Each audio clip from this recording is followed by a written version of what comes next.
आपल्या परिसरातील राजकीय, क्राईम व सामाजिक अपडेट जाणून घेण्यासाठी पाहत रहा स्टार वन न्यूज वर्तमान. त्याचं गटरीचं काम माझ्या माहितीप्रमाणे 70% पूर्ण झालं. बरोबर आहे? 70% गटरीचं काम पूर्ण झालं असतं. त्याच्यानंतर काही लोकांनी प्रश्न उपस्थित केले की हा रस्ता 30 मीटरचा होता आणि तो नगरपालिकेने 18 मीटरचा केला. त्याच्यानंतर काही आंदोलनाची भूमिका झाल्या. काही लोकांनी शेळके साहेब तुम्हाला बोलून घेतलं. त्यावेळेस शेळके साहेबांनी काय उत्तर दिली, त्याच्यानंतर सगळा आरोप झाला थेट आमच्यावर आला नगरपालिकेवर की नगरपालिकेनं 30 मीटरचा होता रस्ता 18 मीटर केला. त्याच्यानंतर मी शेळके साहेबांना फोन केला की तुमच्या बोलण्यामुळे किंवा तुमच्या भूमिकेमुळे सगळा रोग लोकांचा नगरपालिकेवर आलेला आहे. जी वस्तुस्थिती आहे ती तुम्ही इथे येऊन लोकांना सांगावी, त्यासाठी शेळके साहेब मी तुम्हाला फोन केला आणि नगरपालिकेत प्रशासनाबरोबर आणि पत्रकारांची मिटिंग करावी असं तुम्हाला मी मागणी केल्यानंतर तुम्ही मला मॅडमला सांगून आपली तारीख फायनल केली. तर त्याच्यानंतर तुम्हाला काय वरिष्ठ पक्षाचा काय दबाव असा म्हणून तुमचे क्रिया असं मला माहित नाही. आपला प्रादेशिक पक्ष आहे तो आम्ही तो सहन केला. त्या गोष्टीचं मला फक्त एवढीच मला विनंती आहे तुम्हाला मॅडम की नगरपालिकेची आमची भूमिका एवढीच होती की नॅशनल हायवे रस्ता करत असताना आम्हाला नगरपालिकेला काय गोष्टी लागतात त्याचं एक पत्र तुम्हाला देऊ. त्या पत्रात आमची मागणी कुठेही इकडं तिकडं कुठं असावं असं काही नसताना ज्या गोष्टी नगरपालिकेवर जे आरोप झाले त्याचं खंडन तुमच्याकडून व्हावं हीच आमची अपेक्षा आहे की तुम्ही करावी आम्ही विनंती व्यक्त करतो. होत असताना तिथं गेल्यानंतर त्यांना विचारला की हा रस्ता तुम्ही शासनाचा 30 मीटरचा रस्ता आहे, नगरपालिकेच्या ताब्यात 30 मीटरचा होता, शासनाचा 30 आहे, हायवेला हा 30 मीटरच ट्रान्सफर झाले. असं असताना तुम्ही 21 मीटर हा एवढा छोटा रस्ता काय करता? त्यावेळी शेळके साहेबांनी आम्हाला हा प्रश्न सांगितलं की नगरपालिकेने आम्हाला पत्र दिले आणि म्हणून आम्ही हा रस्ता केला. एवढ्यावर आम्ही शेळके साहेबांना दुसरा एक प्रश्न केला, हायवे अथॉरिटी मोठी काय नगरपालिका? तुम्ही हायवे अथॉरिटी नगरपालिकेचं ऐकून कसं काय करता? तुम्ही कसं काय नगरपालिकेचं नाव घेताय? ही तुमची कॉन्ट्रॅक्टरांची मिळून ही करायचं काम आहे. तुम्ही कुणाला आमच्या इथं तुम्ही हे चुकीचं काही सांगू नका. याविषयी आमचा न्याय क्लिअर झाला. आणि त्याच वेळी आम्ही यांना विचारलं होतं की तुम्हाला नगरपालिका काय दिले, तर त्यावेळी सीओना पण तिथं येणार होते असं मला नंतर कळालं, पण सीओ साहेब नव्हते. त्याच्यामुळे ते क्लिअरिफिकेशन झालं नाही. तर यांनी त्याचा खुलासा करावा की नगरपालिकेने यांनी काय पत्र दिलं, नगरपालिकेने त्याला काय उत्तर करायचे का डांबरीकरण करायचं ते करूया असं लक्षात घ्या. आपण जो दुसऱ्या नॅशनल हायवेला कराड विटामधनं जेव्हा कराड विटा रस्ता जातोय त्या येताना सुद्धा मी पाहिलं की तुम्ही सगळ्यांच्या टू व्हीलर त्या रस्त्याच्या बाजूला पार्किंग केलेलं असतं.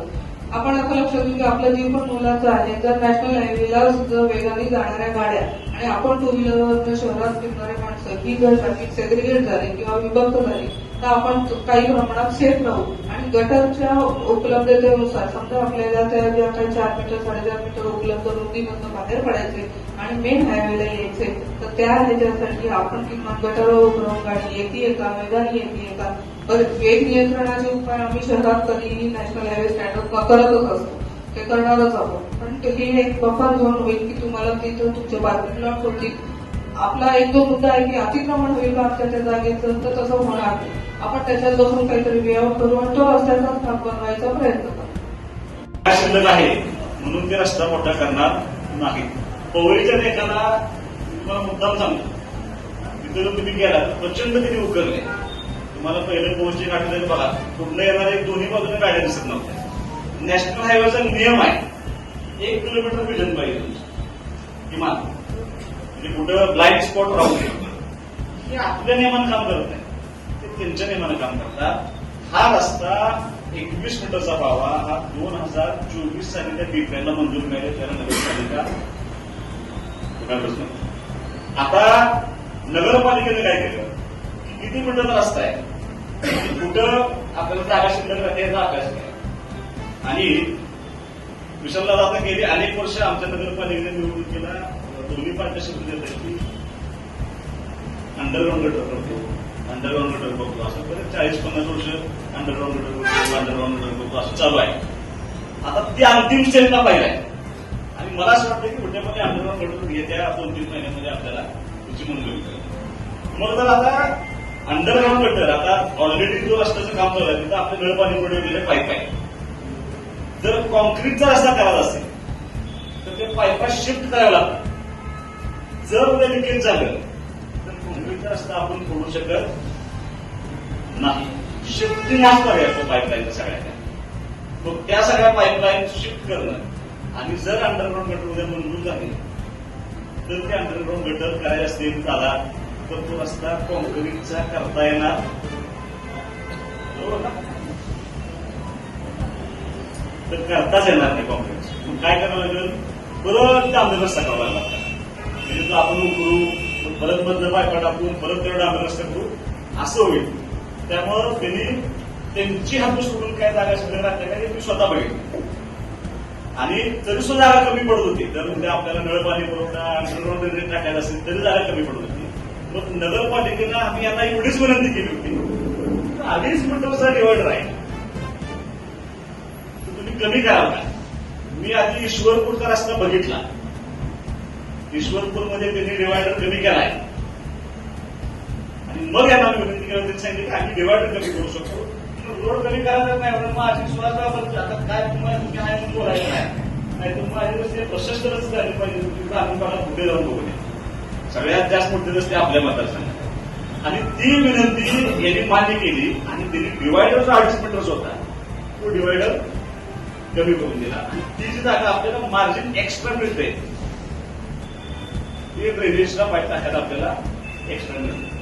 ती वाया जात नसते वेगळं.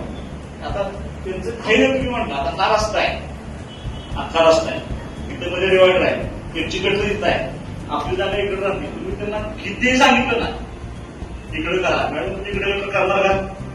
तुमच्या नियमात बसतं का? त्याला कारण असं आहे की ही गटर ड्रेनेजची गटर नाही. ही गटर आहे स्टॉर्म वॉटरची गटर आहे. म्हणजे रस्त्यावर येणाऱ्या पावसाचं पाणी मग एवढीच मोठी गटर का तेव्हा अतिवृष्टी होती त्याचा हिशोब दाखला जातो आणि तेवढंच पाणी त्या गटरमधनं प्रवाहित व्हावं असा त्यांचा नियम आहे. त्यांच्या नियमानुसार आपल्या ड्रेनेजचं पाणी आपली टॉयलेट उतारीचं पाणी आपण त्यांच्या गटाला सोडू शकत. तुमच्या केसेस चालू आहेत केसेस चालू आहेत. त्यामुळे आपण काही जर झालं त्यांना किती विनंती केली तुम्ही इतर रस्ता संपली ह्या बाजूला गटर करा तर ती गटर करणार नाही. ती त्या त्यांच्या गटरला तुम्ही जर आता आपण जाऊ सगळे रस्त्याचं मेजरमेंट मोजू तुम्हाला त्या गटरमध्ये बोल पाडल्यात दाखवतो कशासाठी ते पाणी तिथं आज जावं. पलीकडचं मार्जिन हे असंच राहतं. तुम्हाला जी भीती आहे की तिथं अतिक्रमण होईल काही अतिक्रमण होणार नाही. माझी अशी इच्छा आहे की आपल्या सगळ्या नळपाणी पुरवलेलं पाईप अंडरग्राऊंड ड्रेनेज मंजूर तिथे टाकता येईल आणि त्याच्यावरती आपल्याला सुंदर डांबरी रस्ता करता येईल जो तुम्ही वापरू शकता 4 मीटर रस्त्याला.